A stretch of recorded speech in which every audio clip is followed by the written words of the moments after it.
Бүгінгі мастер-класста біз кішкентай ханшайым қыздарға арналған осындай босоножки тоқып үйренетін боламыз.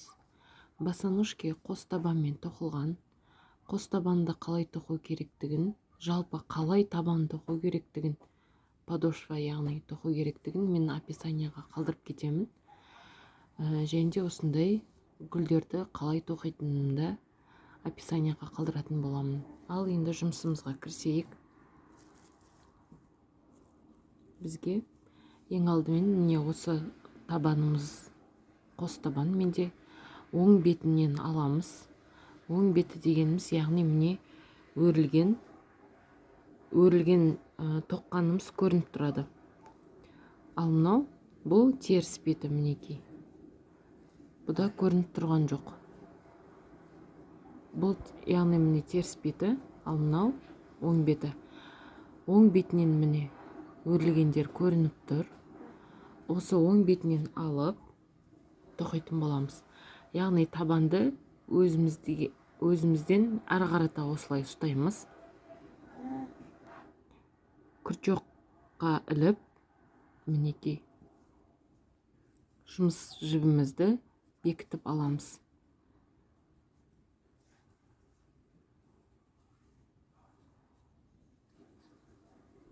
Бекітіп бір петля көтереміз. Осылайынан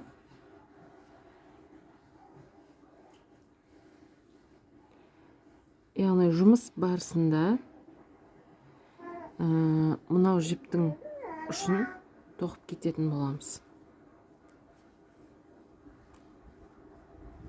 Мінекей.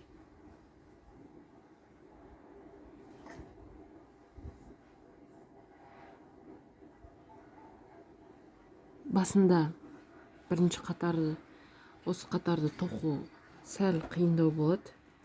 Өйткені мынадан шығару керекпіз, мінекей.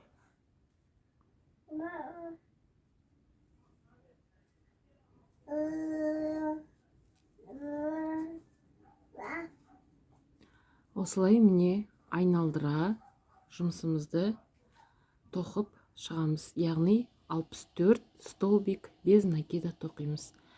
Ал өз еркімізбен тоқитын болайық.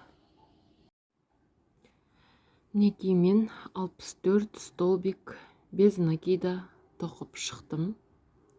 Енді жұмысымызды аяқтаймыз. Бағына бір петля көтеріп едік қой. Сол петляға күрчөкті тығып жұмысымызды аяқтаймыз. Осылай.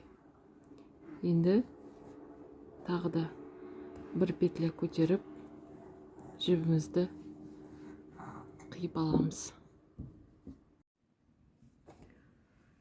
Мінекей қазір босоножкеміздің алдыңғы бөлігін тоқитын боламыз. Міне мен табанның ортасын таптым. Міне табанның ортасы.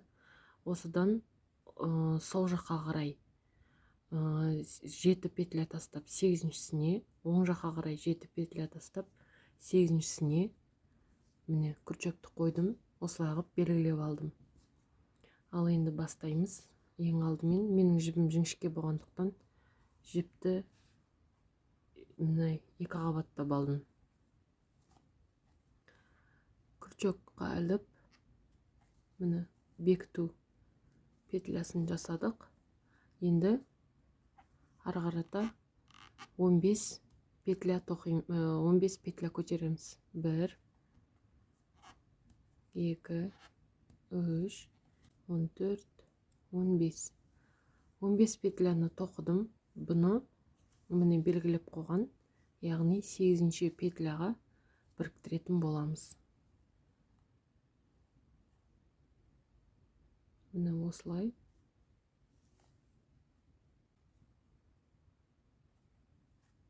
Не біріктірдім. Енді тағы да келесі петляға тағы да бекіту петлясын жасаймыз.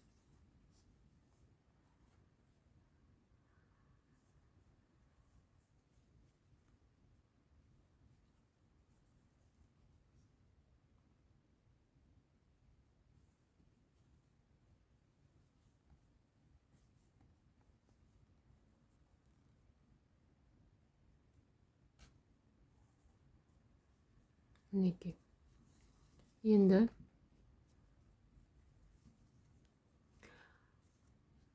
бұл бізде бірінші қатар. Енді екінші қатар. Екінші қатарда осы тоқылған 15 петля көтерілген жіптің ішінен тағы да 15 столбик без накида тоқимыз. 1,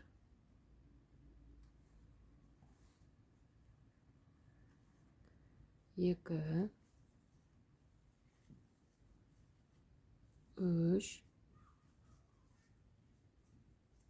4. Яғни осының ішінен 15 столбик без накида тоқимыз. Ары қарата көрсетемін, өзіміз тоқып шығайық. Міне 15 столбик без накида тоқыдым. Енді бұны қайтадан біріктіретін боламыз. Тоқу барысында осының ұшын бірге тоқып кетеміз қазір. Міне.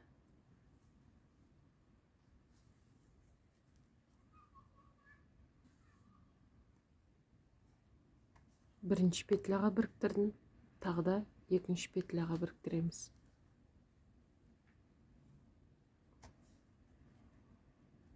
Енді жұмысымызды айналдырамыз.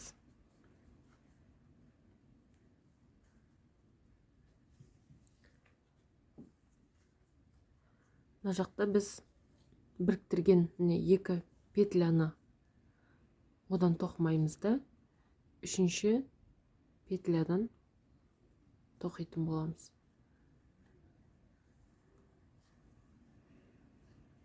Тағы да 15 столбик без накида тоқитын боламыз. Бұл бізде үшінші қатар.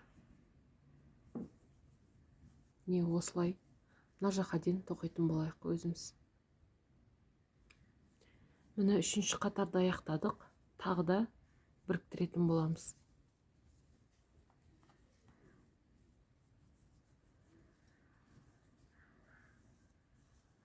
Міне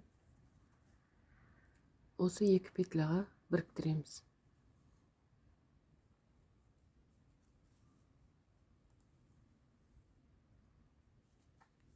Тағы да келесі петляға біріктіреміз.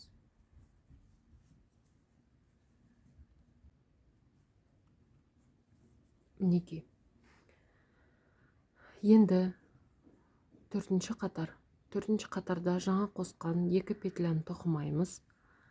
Үшінші петлядан тағы да 15 столбик без накида тоқимыз. 2, 3, 4. Яғни осы жаққа дейін өзіміз тоқиық. Міне төртінші қатарды аяқтадым. Тағы да екі петляға біріктіреміз. Яғни соединительный петля жасаймыз.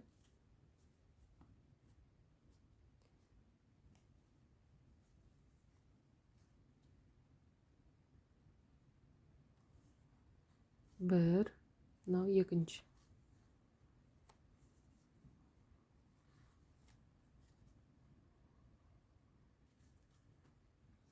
Енді қайтадан айналдырып, мына жақтағы екі қосқан петлядан емес, үшіншісінен бастап тоқитын боламыз. Яғни міне бір, мынау екіні тоқымаймыз да, үшінші петлядан тоқимыз.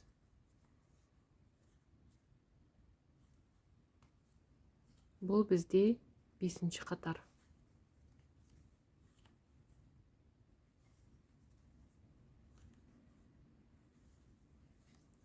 Дәл осылай соңына дейін тоқып, екі біріктіру петлясын жасайық. Міне біріктіру петлясын жасадым. Енді қайтадан үшінші петлядан 8 столбик без накида тоқимыз. 1, 8. Енді 7 петля көтереміз. 1, 2, 3, 4, 5, 6, 7. 7 петляны көтердік. Мына жақтан 1, 2, 3. Міне 1, 2 петля тастап, үшіншісіне біріктіретін боламыз. бір петля біріктірдік. Енді екінші. Міне, енді жұмысымызды тағы айналдырып,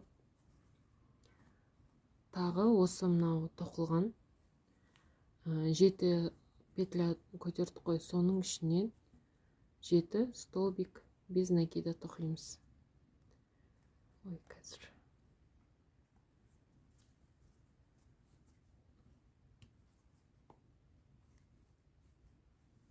Бір,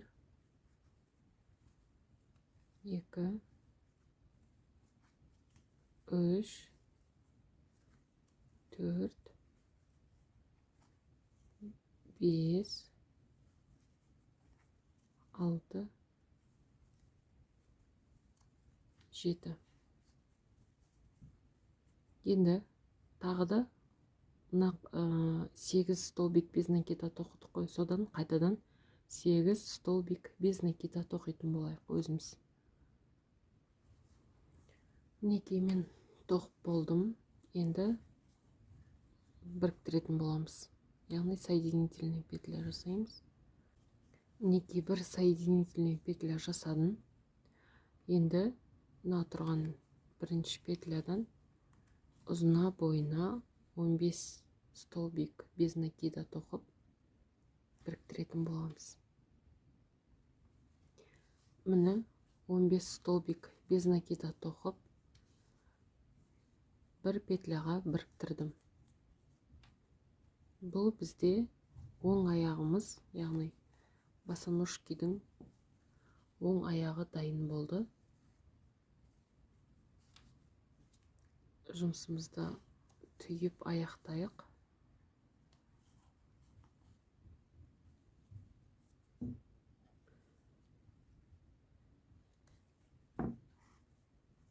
Мінекей. Енді сол аяғын тоқимыз. Сол аяғда дәл осындай ортаңғы бөлігін, яғни ортаңғы центрін тауып, екі жаққа қарай 8-ші петлядан тауып белгілеп алайық. Оң аяқты тоқыған кезде, оң аяқ бізде оң жақтан басталды. Оң жақтан бастап, міне осы жақтан 17 петля көтеріп біріктіріп тоқыдық.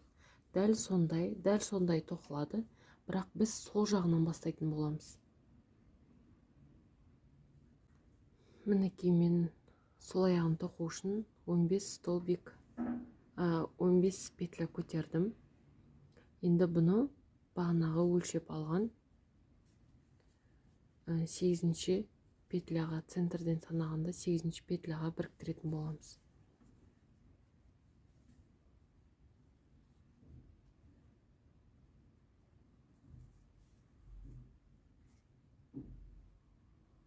Бір, келесі петляға 2 петляға біріктірдік. Жұмысымызды айналдырып, осы арканың ішінен, яғни 17 петляның ішінен, 15 петляның ішінен 15 столбик без накида тоқиық өзіміз. Сосын мына жаққа 2 соединительный петля, яғни біріктіру петлясын жасайық. Мінекей 15 столбик без накида тоқыдым. Енді біріктіреміз. Мінекей екінші қатар аяқталды. Жұмысымызды біріктірдік. Енді 3-ші петлядан тағы да 15 столбик без накида тоқып 2 петляға біріктірейік өзіміз. 1,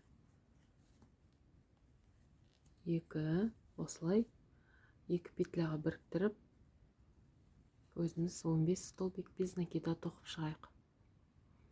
Міне қатарды аяқтадық, 3-ші қатарды.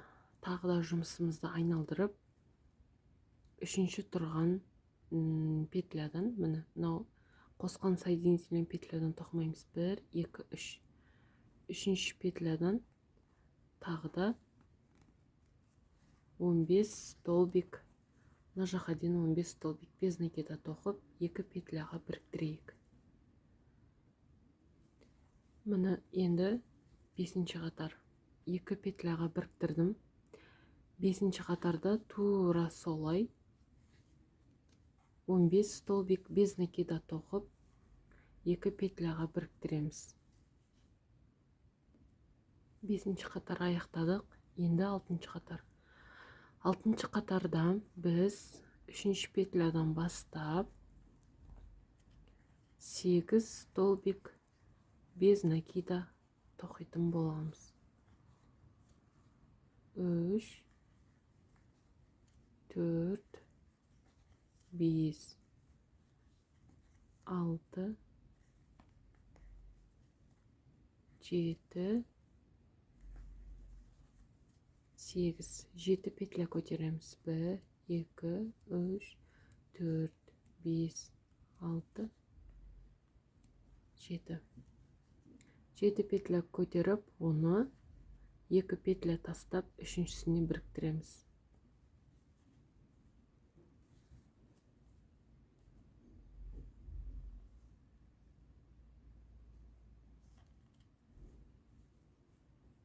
Енді осы тоқылған 7-ші қатарымызды осы 7 петляның ішінен 7 столбик без накида тоқимыз.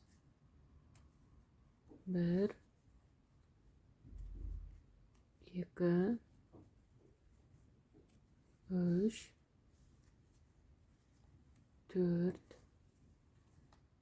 5, 6, 7. Енді 8 петля столбик без накиданың ішінен 8 столбик без накида тоқып 1 петляға біріктіріп жібімізді қиямыз. Яғни сонымен алдыңғы жағы бітетін болады. Қазір сіздерге бітіріп толық көрсетемін.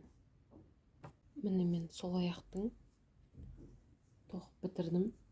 Яғни 15 столбик без накида тоқып 1 петляға біріктіріп, тағы да бір қатар жүріп 1 петляға біріктірдім. Міне сонымен бізде оң аяқ және сол аяқтың алдыңғы қатарын аяқтадық. Ендігі артқы бөлігін тоқитын боламыз. Міне осындай артқы бөлікті тоқимыз. Міне артқы бөлігін тоқитын боламыз. Мен белгілеп алдым. Бізде мына арка болған жақтан, яғни оң аяқ арка болған жақтан 1, 2 петля тастап, үшіншісіне тоқимыз. Ал арка жоқ жерінен 1, 2, 3, 4 петля тастап, 5-шісіне тоқитын боламыз. Дәл сол сияқты сол аяқты да дәл солай. Арка жоқ жерінен 4 тастап, 5-шісіне, арка бар жерінен 2 тастап, үшіншісінен тоқитын боламыз. Ал енді бастайық.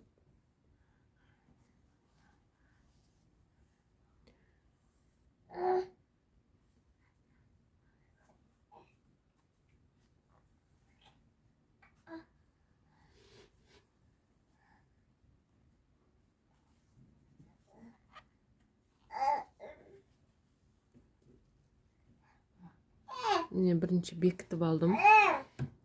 Енді осы ұзына бойына бұлай қарата 27 столбик без накида тоқимыз осы жерге дейін. Мінекей 27 столбик без накида тоқыдым. Енді бір петля көтереміз. Жұмысымызды айналдырамыз. Дәл осы тұрған бірінші петлядан тағы да столбик без накида тоқимыз. Осылай айналдыра тағы да 27 столбик без накида тоқимыз. Мінекей екінші қатарды тоқыдым. Бір петля көтереміз. Жұмысымызды айналдырып ортасына дейін өзіміз тоқиық. Сосын мына жақтан қысқартамыз. яғни 2 петлядан 1 петля шығарамыз.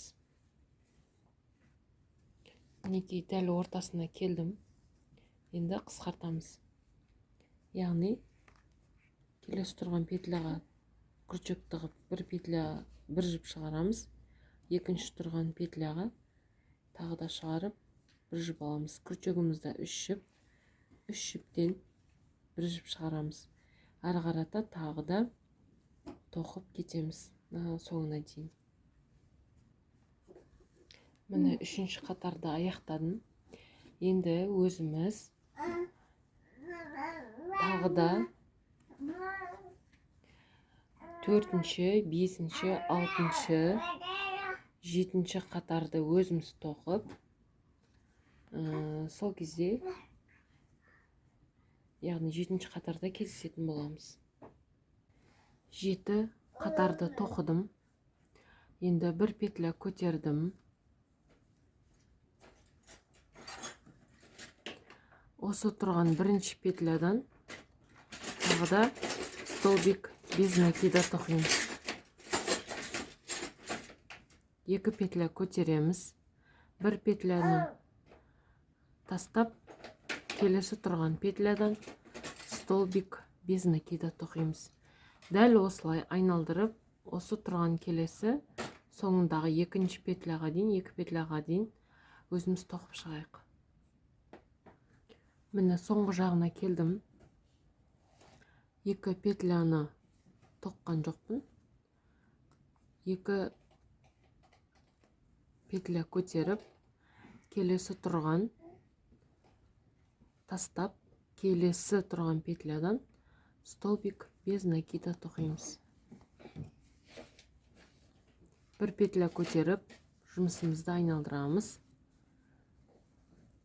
Мынау тұрған 1-ші тұрған петлядан 1 столбик без накида тоқимыз. Арканың ішінен мынау тұрған тесіктен 1 петля тоқып,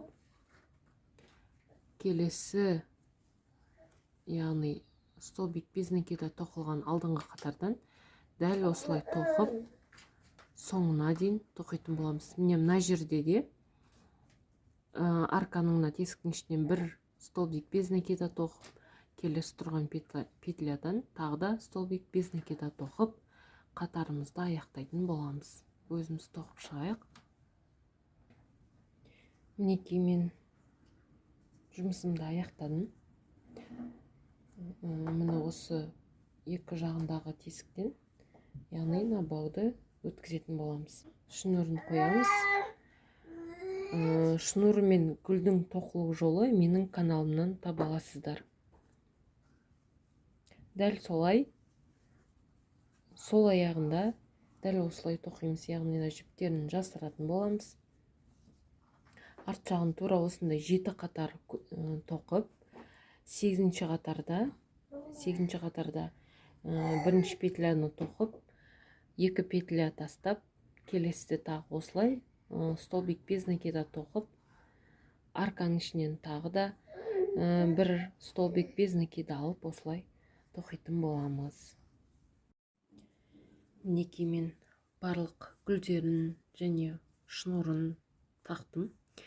Енді біріктіру петлясын жасау арқылы айналасын әдемі еттім. Мінекей оны қалай істейміз, қазір көрсетемін сіздерге. Міне осындай жиегін, яғни осылай әдемілейтін боламыз.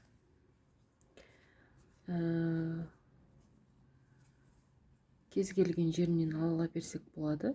Яғни міне 2 тұрған петлядан осылай өткіземіз. Енді келесі тұрған петляға осылай біріктіреміз.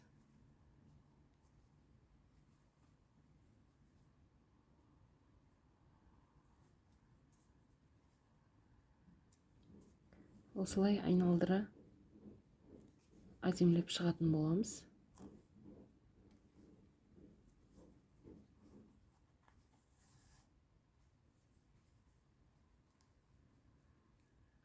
яғни мына жіпті қатты тартпаймыз. Қатты тартсақ мындай бүрісіп әдемі болмай қалады. Бос алып осылай тоқимыз.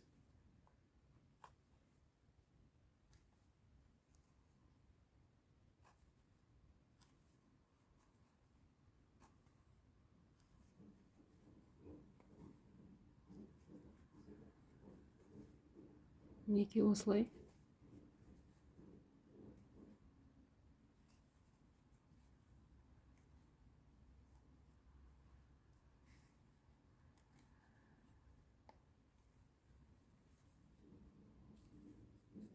Өстіп бос алып тоқып жұмысымызды аяқтаймыз.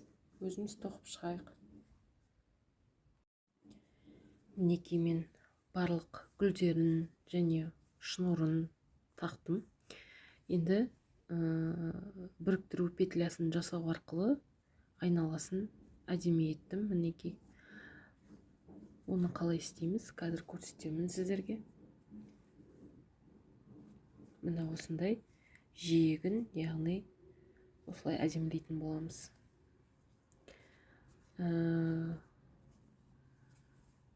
Кез келген жерінен ала берсек болады. Яғни мұны екі тұрған петлядан осылай өткіземіз күрчегімізді.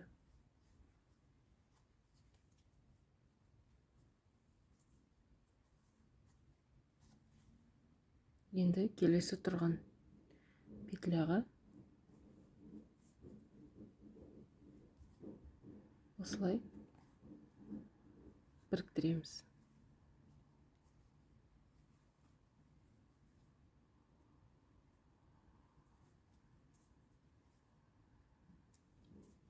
Осылай айналдыра әдемілеп шығатын боламыз.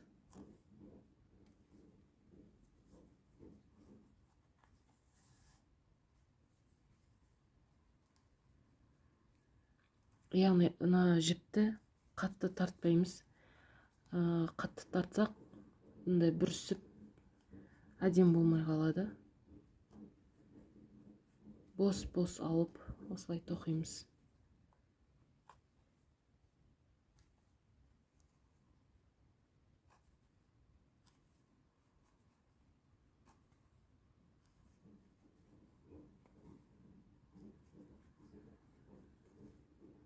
Мінекей осылай.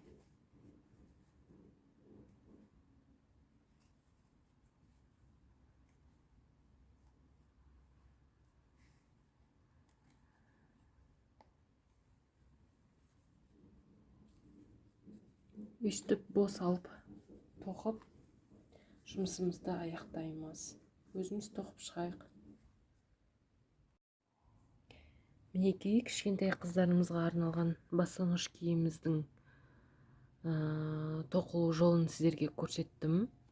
Мінекей дайын болды. Менің каналыма жазылып, маған лайк басып, пікір қалдырып кетіңіздер. Сіздерге мына осы мастер-класс ұнады деген ойдамын. Сұрақтарыңыз болса, комментарийға жаза кетіңіздер. Сіздермен болған Жансая.